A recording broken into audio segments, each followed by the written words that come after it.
Okay, class. So this is the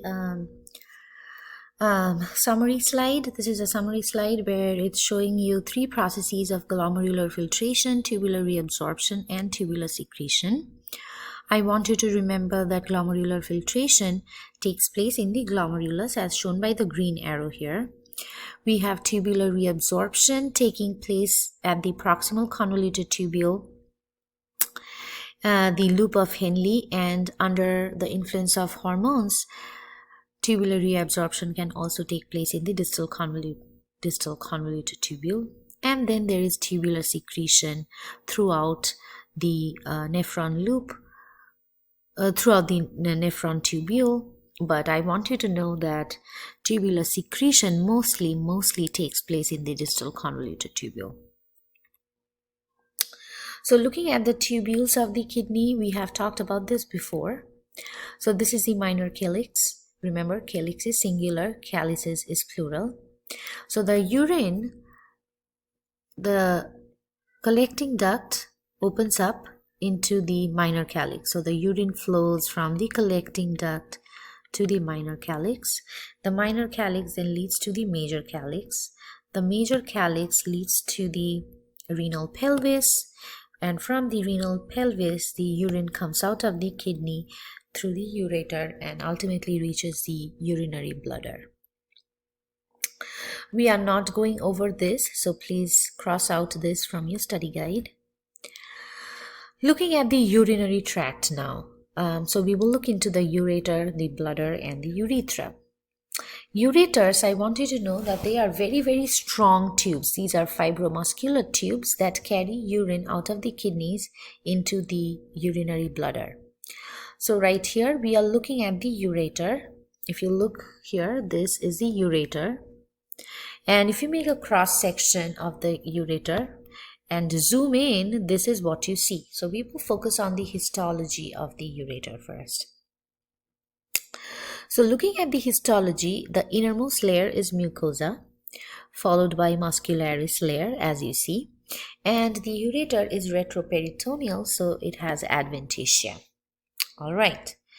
Now, one important characteristic feature that you must know about the histology of the ureter is that ureter, if you look at the epithelium of the mucosa, that is made up of transitional epithelium. So this is all transitional. If we go back to unit 1 of lab, when you spent all your time taking pictures of the tissue slides, remember those days? We used to meet in person. But the point is, the transitional epithelium, at least students who took class with me, I did say that the transitional epithelial cells look like chia seeds. Remember, the mucosa of the epithelial lining of the mucosa of the ureter has transitional epithelium. Something to pay attention to for your lecture exam. All right. Lamina propria, do not worry about it. Obviously, the mucosa has lamina propria made up of dense, irregular connective tissue, but I have no plan to quiz you on lamina propria of the ureter. Okay, so that's the muscularis. You have 2 layers of smooth muscle. However, this muscularis layer has a little different anatomy.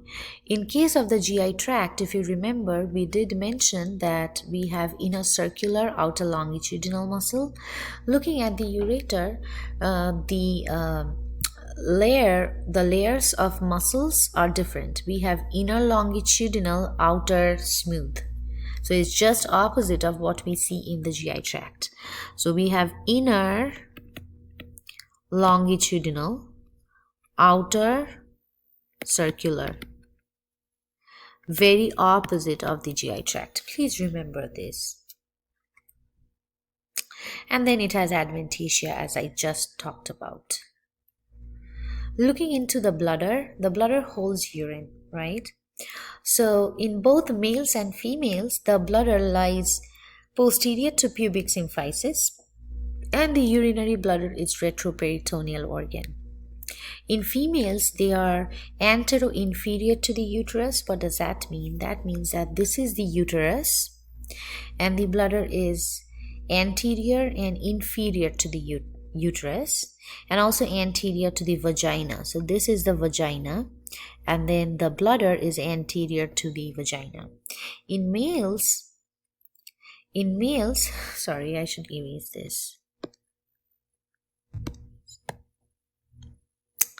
The bladder is anterior to the rectum. This part is the rectum, and this is the bladder. So that's the bladder. So the bladder is anterior to the rectum and superior to the prostate gland. This right here is the prostate gland. All right.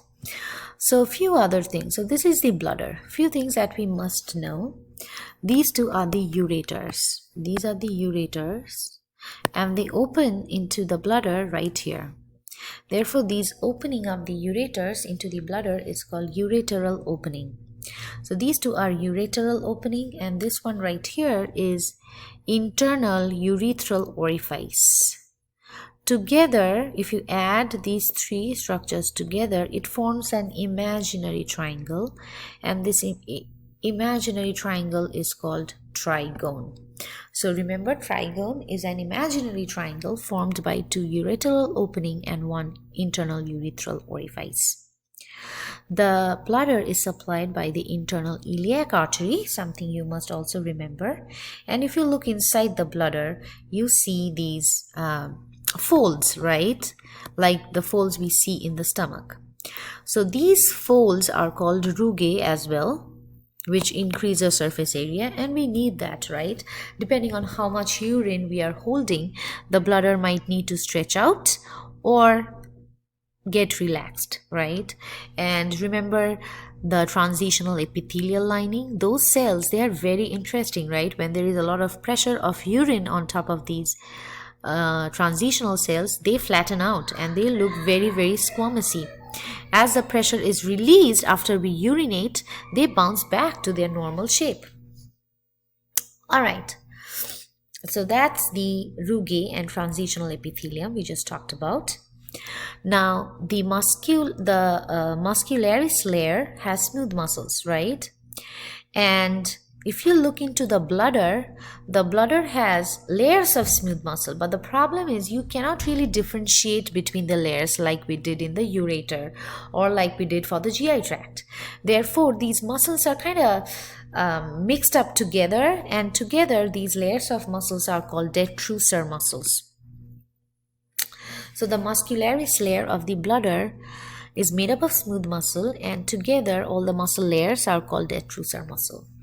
The thickening of the muscularis layer also forms the internal urethral sphincter. So these two areas form internal urethral sphincter formed by thickening of the detrusor muscles.